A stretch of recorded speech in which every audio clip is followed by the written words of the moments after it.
Hello, अस्सलाम वालेकुम। क्या हाल है? आप कैसे हैं? ठीक ठाक। मेरा नंबर है +971 553926205।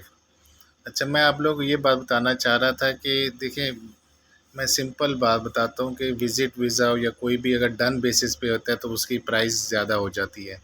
अगर मैं विज़िट वीज़ा सिंपल आपको के लिए लेता हूँ ना, तो उसकी फ़ीस सिर्फ़ 3000 दिरहम है। यानी 1000 मेरी फ़ीस है और 2000 आता है फ़ाइल का खर्चा। अब आप लोग ये कहते हो कि नहीं भई, ये जो वीज़ा है ना, हमें विज़िट वीज़ा डन बेसिस पे चाहिए। डन बेसिस का मतलब ये है कि आप पहले कोई पैसा नहीं देंगे, जब विज़िट वीज़ा लग जाएगा तो तब देंगे। तो तब उसकी जो प्राइस है वो 35,000 दिरहम तक चली जाती है। इसी तरीके से आप अगर वर्क परमिट की बात करते हैं तो नॉर्मल प्राइस 10,000 है, मतलब 12,000 दिरहम है पोलैंड की एक, और एक है 20,000 दिरहम है फ़िनलैंड की वर्क परमिट की। और इसी तरह पुर्तगाल की जो है वर्क परमिट 25,000 दिरहम तक है। लेकिन वो अगर आप पेमेंट करते हैं, साथ-साथ एडवांस भी देते हैं। लेकिन अब कोई और आ जाए, वो कहते हैं जी नहीं, मुझे तो ये विज़िट वीज़ा या जो वर्क परमिट है वो डन बेसिस पे चाहिए। विज़िट वीज़ा खाली डन बेसिस पे, तो वो उसकी प्राइस पे चली जाएगी 35,000, 35,000 दिरहम तक चली जाती है। अब यहाँ पे उसके बाद फिर एक और आ जाते हैं जनाब, वो कहते हैं कि जनाब क्योंकि मार्केट में ट्रस्ट है नहीं, लोग डरते हैं एक दिरहम देते हुए भी।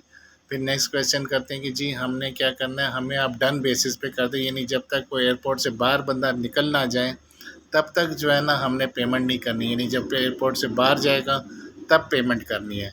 तो वो जो चीज़ है ना वो और ज़्यादा, अब मेरे एतराज़ होते हैं जी प्राइस इतनी ज़्यादा, तो फिर क्या है कि जब आपको इसमें का मतलब है उसमें इमिग्रेशन को के साथ भी जो है ना बातचीत करनी पड़ती है, यानी इसके अंदर टिकट भी शामिल हो जाते हैं, और वहाँ एयरपोर्ट से बाहर जब बंदा निकलता है तो वो ना सिर्फ डन बेसिस होते हैं बल्कि ऑन रीच भी हो जाती है। एयरपोर्ट से बाहर जब निकलता है, सारी तसल्ली हो जाए, तब उस बंदे से पैसे लेते हैं।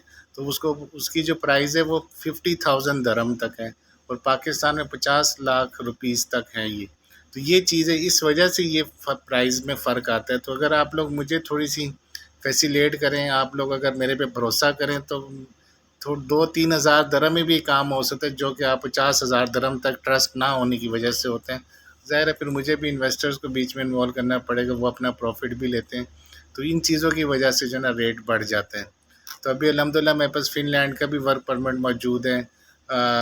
पोलैंड का वर्क परमिट मौजूद है, और लिथुआनिया का ड्राइवर का वर्क परमिट मौजूद है, जिसमें सैलरी 2,000 यूरो तक है, और उसकी जो फ़ीस है वो 35,000 दिरहम है डन बेसिस के ऊपर।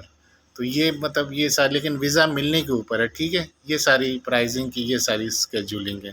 टेक केयर, अपना बहुत